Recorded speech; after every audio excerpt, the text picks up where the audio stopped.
현재 미국에서는 대선을 코앞에 앞두고 트럼프 대통령의 지지율 대역전극 상황이 나오고 있습니다. 바이든 후보와 트럼프 대통령의 지지율은 코로나와 조지 플로이드 사태 등으로 10% 가까이 벌어진 적도 있지만 이후 두 사람의 지지율 격차는 점차 줄어들었습니다.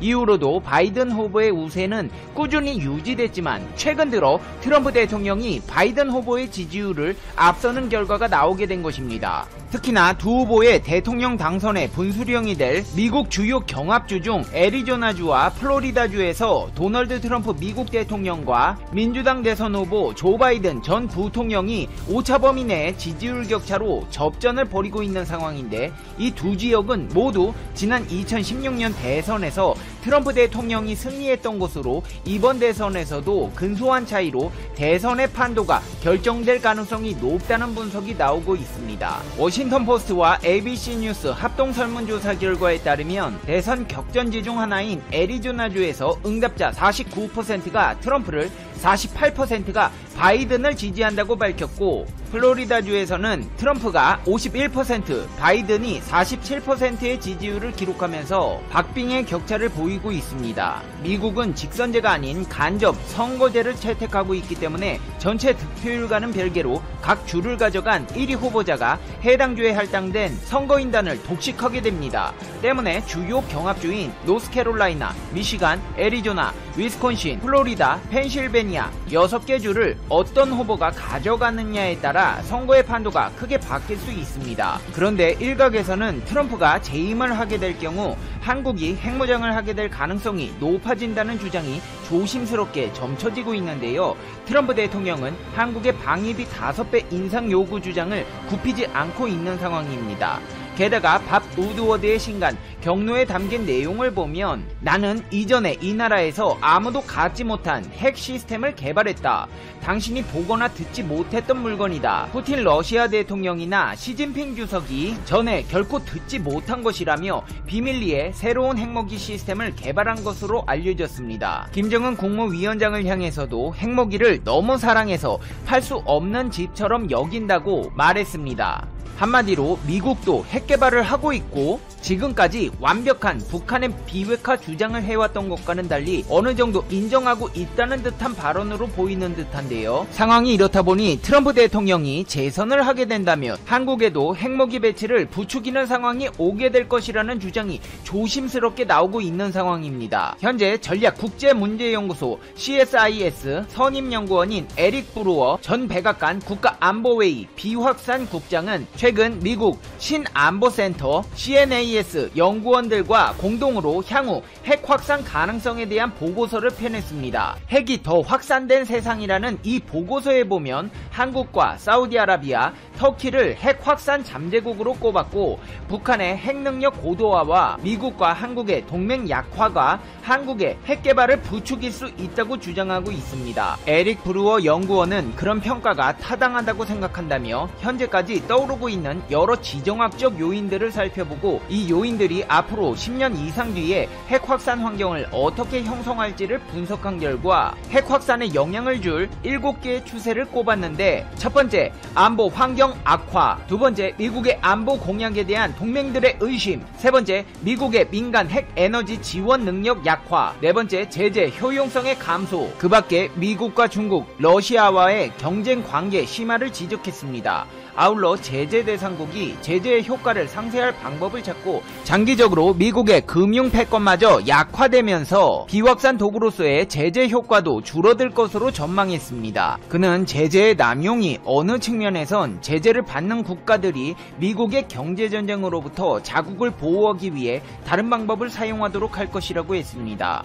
북한과 같은 국가들은 사이버 절도 등으로 국제 제재를 회피하는 것에 더 적응하고 있고 시간이 지나면서 제재는 지금처럼 쉬운 선택지가 아닐 것이라면서 미국의 트럼프 2기 공화당 행정부나 차기 민주당 행정부는 대북정책 점검의 일환으로 북한 핵 능력의 완전한 제거보다는 제한하는 데 초점을 둔 군축 접근법도 진지하게 고려할 필요가 있다고 했습니다. 그러면서 한국의 핵무장 근거로 북한의 위협을 꼽았는데요. 북한의 고도로 정교화된 무기체계 개발은 한국에게 새로운 위협과 도전을 준다고 했습니다. 또한 한국에서는 미국과 동맹 분리에 대한 우려가 있다. 이런 우려는 부분적으로 트럼프 행정부의 동맹에 대한 접근법에서 비롯됐다. 과도한 방위비 분담금 요구, 동맹의 가치를 경시하는 듯한 트럼프 대통령의 발언, 김정은과 협상하면서 한국을 놀라게 한 점들, 합동 군사훈련 축소에 대한 돌발적인 발표 등 동맹을 악화시키는 행위를 일삼았다. 미국의 안보 공약에 대한 한국의 의심은 특별히 우려되는 부분이다. 한국이 1970년에 핵무기 개발을 시도했던 이유가 바로 미국에 대한 의구심과 영내 안보, 환경 악화였기 때문이다. 한국의 우려를 잠재우기 위해서 미국은 즉각적인 조치를 취해야 한다. 방위비 분담금 협정을 양측에 공정한 방식으로 조속히 종결하고 앞으로 미국은 양국 간 긴장 요인이 동맹관계에 영향을 주지 않도록 밀봉해야 한다. 보고서에서 제안하는 것은 과거 동맹과 직접 경험이 많은 사람을 정무직에 발탁하는 것이다. 동맹은 자신들이 발언할 기회가 생기고 최소한 자신들을 이해하는 사람이 있다고 안심하게 될 것이라며 이는 동맹관계를 유지하는 회복력을 줄 것이라고 했습니다. 여기에 더해 최근 불거진 종전선언에 대한 온도차도 한국과 미국이 동맹관계임에도 불구하고 입장이 확연히 다르다는 것을 입증하는 계기가 되어가고 있는데요. 문재인 대통령이 유엔 총회 기주연설 에서 종전선언에 대한 필요성을 호소한 가운데 미국의 북한 전문 매체인 미국의 소리는 한반도 문제를 다뤘던 전 미 행정부 고위 관리들은 북한의 비핵화나 한반도 평화와 아무 관련 없는 공허한 조치가 될 것이라고 평가했다고 보도했습니다. 백악관 국가안보회의 아시아 담당 선임 보좌관을 지낸 마이클 그린 전략국제문제연구소 선임 부소장은 한국전쟁 종전을 선언하는 것이 완전한 비핵화의 길을 열어주지는 못한다고 지적했습니다. 그린 부소장은 종전선언은 중국, 러시아, 북한이 유엔 사령부와 한미연합사령부, 한미연합군사훈련을 폐기해야 한다고 주장할 수 있는 구실만 줄 뿐 한국 대통령이 유엔에서 미국 의회 행정부의 입장과 이렇게 일치하지 않는 연설을 하는 것은 거의 본 적이 없다. 평화와 통일을 향하는 한 단계로서 평화조약 체결을 촉구했다면 좋았겠지만 평화를 선포함으로써 그렇게 할 수 있다고 생각하는 것은 환상이다. 우려된다며 과거 일례로 국제사회가 1928년 전쟁 포기 등을 골자로 한 켈로그 브리앙 조약을 체결했지만 10년 뒤 세계대전이 발발했다고 지적했습니다. 에반스 리비어 전 국무부 동아시아 태평양 담당 수석부 차관보도 한국 전 종전선언이 한반도에서 비핵화와 항구적 평화를 정착시키는 열쇠가 아니라 북한 비핵화를 달성하고 지속가능한 평화를 정착시키는 것이 한국전쟁을 영원히 종식시키기 위한 필요 조건이라고 했습니다. 그러면서 북한의 핵무기 보유와 사실상의 핵무장국 지위는 적대적 분위기와 충돌 가능성을 앞으로도 오랫동안 지속시킬 것이다. 이 핵무기는 북한의 통일 목표에 따라 한국을 위협하고 압박하는 수단으로 기능할 것이라고 했습니다. 리비어 전 수석 차관보 또한 미국은 한국전이 끝났다고 그저 선언할 수 없다. 북한이 사실상 핵 보유국으로 남아서 한국뿐 아니라 동아시아 지역과 미국을 위협하는 상황에서 미국이 그런 종류의 평화에 합의할 준비가 돼 있다고 믿지 않는다. 북한이 이따금 종전선언에 대한 관심을 암시해왔지만 한미동맹과 주한미군 그리고 충돌 시 북한을 겨냥할 미국의 전술 전략무기의 존재라는 북한의 실질적 우려를 해소해주지 않는 한 그런 선언은 공허한 성명에 불과하다는 사실을 북한도 이해하고 있다. 북한의 목표는 전쟁을 종식하는 것이 아니라 한미동맹을 종식하고 북한에 대한 미국의 무력 사용 가능성을 제거하는 것이라고 강조했습니다. 한마디로 정리해보자면 북한의 비핵화가 어렵다는 것을 미국도 어느 정도 인정하기 시작했고 트럼프 대통령의 지지율이 올라가고 있는 상황에서 재임에 성공할 시 한국의 방위비 5배를 받겠다고 주장할 것은 자명한 사실이고 한국에서는 미국 주둔비에 그렇게 큰 돈을 지불할 가능성이 낮습니다. 이 와중에 트럼프는 미국의 비밀 핵무기를 개발했고 북한의 김정은이 핵무기를 너무 사랑해 팔 수 없는 집처럼 여긴다고 했으며 한국의 핵미사일 배치에 대해 깊게 고심하겠다는 의견을 피력한 바 있습니다. 임기 얼마 안 남은 상황에서도 방위비 올려받겠다고 하는데 추후 재임에 성공하게 된다면 방위비가 동결될 가능성은 희박하다는 것입니다. 한국의 핵무장 가능성은 작년부터 꾸준하게 있어왔습니다. 로버트 아이온 전 미국 국무부 비확산 군축 담당 특보는 도널드 트럼프 대통령이 역대 미 대통령 그 누구와도 다른 동맹관을 지닌 지도자라면서 트럼프 대통령이라면 한국 등 동맹들에게 자체 핵무장을 하라고 할 수 있다고 말했습니다. 이는 한일의 독자적 핵무기 보유를 허용할 수 있다는 뜻으로 미국이 보유한 핵무기의 관리, 사용 등에 대한 정책을 함께하는 핵공유보다도 한 발 더 나아간 이야기입니다.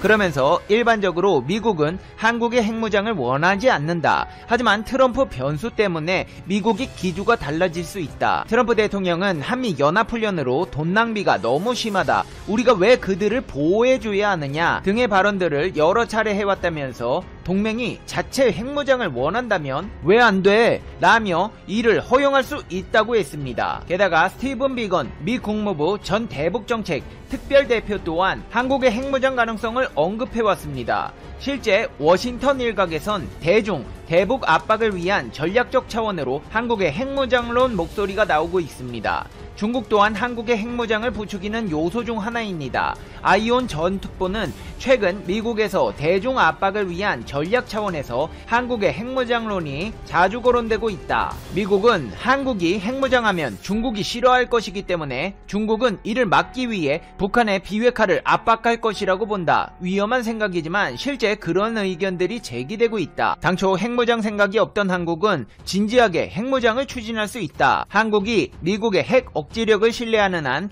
핵무장을 선택하지 않겠지만 그 신뢰가 옅어지면 분위기가 달라질 가능성은 배제할 수 없다고 했습니다. 이제 페페TV의 결론입니다. Conclusion. 페페TV.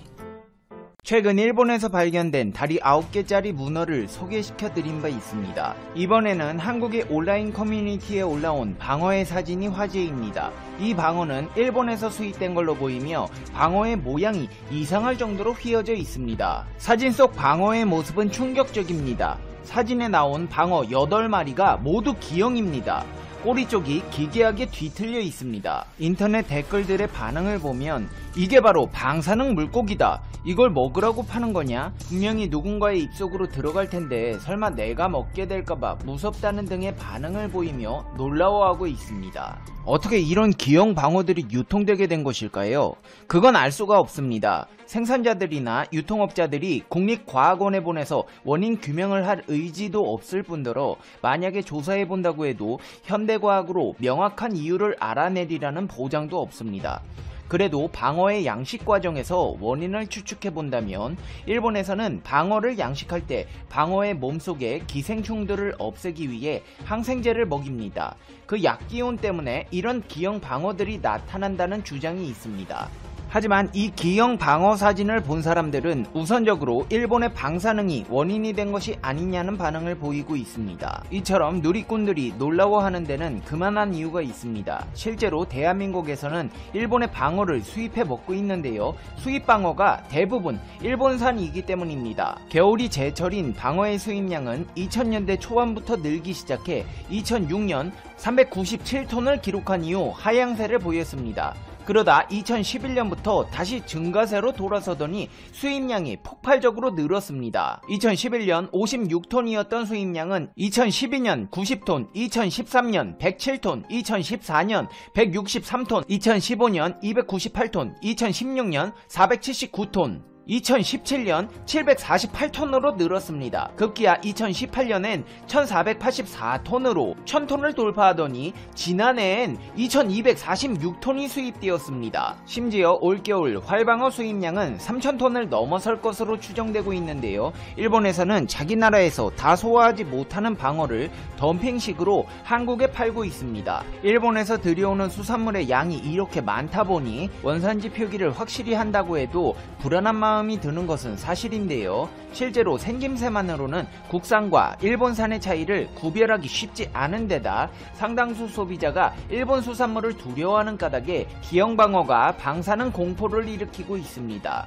그래도 비싼 게 국내산이겠지. 비싼 방어를 사 먹겠다며 돈을 더 지불한다고 되는 것도 아닙니다. 일본산이 국산보다 비쌉니다. 경남 어류 양식협회에 따르면 일본산은 지난해 키로당 16,000원에서 18,000원 선을 유지하고 있으나 국내산은 지난해 12,000원, 13,000원에서 올해 만원, 12,000원으로 값이 하락했습니다. 국내 소비자들은 일본산과 국내산 방어의 구분이 어려워 원산지에 적힌 내용만 믿고 구매 애매할 수밖에 없습니다. 더 큰 문제는 국내 양식업계입니다. 일본산 수산물의 공습에 시름을 앓고 있습니다. 일본에서는 불화수소 등의 반도체 필수 소재는 수출 규제를 하고 있으면서 생선이나 어패류 같은 수산물은 팔아먹지 못해 안 달라 있기 때문입니다. 게다가 최근에는 검역이 완화된 데다 덤핑 공세로 사실상 파산 위기에 내몰리고 있는 업체들이 속출하고 있습니다. 양식장 업자들은 일본산에 밀려 안 팔리는 고기를 보며 죽일 수는 없고 고기는 커지고 양은 많아지고 자꾸 재고는 많아져서 부도가 나는 업체들이 속출하고 있는 실정입니다. 먹이는 먹여야 하고 고기를 팔아서 사료비도 하고 직원들 인건비도 주고 해야 하는데 출하가 안 되니까 답답한 마음을 감출 수가 없습니다. 하지만 수입산 화로는 상황이 좀 다릅니다. 수조마다 화로 운반 차량이 줄지어 있습니다. 모두 일본에서 들여온 수입산인데요. 도쿄올림픽 연기와 코로나19로 내수 시장에 어려움을 겪는 일본이 덤핑 물량을 쏟아내고 있는 것입니다. 양식협회 측에서는 일본산 수입 화로가 제대로 된 검역이나 검사기간이 준수되지 않고 워낙 덤핑으로 많이 들어왔고 우리들로서는 판매를 할 수 있는 아무런 조치나 대안도 대책도 없다. 코로나19에다가 덤핑으로 날아오는 일본산 수입 화로 공세에 이중고를 겪고 있다고 밝혔습니다. 이를 보다 참지 못한 양식 어민들은 대책 마련을 요구하며 살이 오른 일본에서 들여온 수입 화로 참돔과 방어를 서울 도심도로에 내동댕이 치기도 하는 항의 행사를 벌이기도 했는데요. 실제로 일본산 수입물 검역이 완화된 뒤 지난 7월 일본산 참돔 수입은 지난해 같은 기간보다 2배 늘었습니다. 양식 어민들은 수입량 조절이나 검역 비율을 높여달라고 요구하고 있지만 해양수산부 등 관계기관에서는 난색을 표하고 있습니다. 바로 일본 정부 때문입니다. 일본에서는 WTO나 국제규정에 위배된다며 일본만 정밀 검역 비율을 높이는 것에 항의하고 있습니다. 지난달 열린 세계 최대 자유무역협정인 영내 포괄적 경제 동반자 협정 RCEP에서 한국 정부는 수산 분야에 대해 일본산 수입을 최소화하고 민감한 수산물에 대해서는 추가 시장 개방을 하지 않기로 했습니다. 추가 개방을 하지 않는다고 해도 기본적으로 받아야 하는 양이 있다 보니 일본의 수산물 우겨넣기는 원산지 둔갑으로 이어지기도 하는데요. 대구시 민생사법경찰단은 일본 후쿠시마 원전사고 오염수 누출과 관련하여 수산물 소비 위축을 우려해 방사능 오염 여부를 검사한 결과 후쿠시마 오염수의 21%가 방사능 기준치 10배를 초과한 데 반해 원산지 표기 위반 수입 수산물은 4만 kg 이상이 일본산인 것으로 밝혀졌습니다. 일본산 수산물의 문제는 방사능뿐만이 아닙니다. 일본 최대 규모의 수산시장인 도요스 시장에서 신종 코로나 바이러스 감염증 확진자가 160명 발생했습니다. NHK 보도에 따르면 도쿄도 고토구에 있는 도요스 시장에서는 지난 8월 이후 중간 도매업자 직원을 중심으로 감염이 확산되었습니다. 이에 사업장 481곳을 대상으로 코로나19 검사를 실시한 결과 3,111명 중 71명의 감염이 확인되었습니다. 이후에도 산발적으로 감염이 늘어나고 있어 폭발적인 확산세를 보이고 있는데요. 그러나 도쿄도는 같은 사업자라도 단기간에 5명 이상의 감염자가 확인된 적은 없으며 감염 경로를 추적할 수 있는 케이스가 많다. 집단 감염이 아니다 라는 입장을 보이고 있습니다. 방사능에 물들고 코로나19 환자들이 유통시킨 수산물을 먹어야 하는 대한민국 소비자들과 어민들, 양식업자들의 씨름이 깊어지고 있습니다. 설상가상 일본은 방사능 오염수 방류를 추진하고 있습니다. 우리 정부는 후쿠시마 제1원자력발전소에서 배출되는 오염수 처리 방식이 안전한지 여부를 판단하기엔 관련 정보가 부족하다고 지적하며 일본의 방류를 저지하고 있습니다. 국제법에 따라 일본 정부의 투명한 정보 공개를 거듭 요청하고 있으며 국제원자력기구 등 국제사회의 우려를 공유하고 검증 방식을 논의하고 있다고 밝혔습니다. 외교부에서는 일본이 갖고 있는 계획이 안전한지 여부에 대해 판단할 정보를 요구할 권리가 있다며 일본의 선의에 따라 요구하는 게 아니라 바다의 헌법, UN 해양법 협약에 따른 정당한 국제법 권리에 의해 요구하고 있다고 밝혔습니다. 그러면서 외교 채널에서 일본과 수시로 얘기하고 있다. 두리뭉술하게 뭘 버리는지 물어보는 게 아니라 과학적으로 엄밀하게 여러가지 목록화한 질의를 일본 측에 제기하고 있다. 일본 정부에 어떤 방식으로 어떻게 버릴 건가, 버리고자 하는 계획이 제대로 될지 등 정보 공유를 요청하고 있다.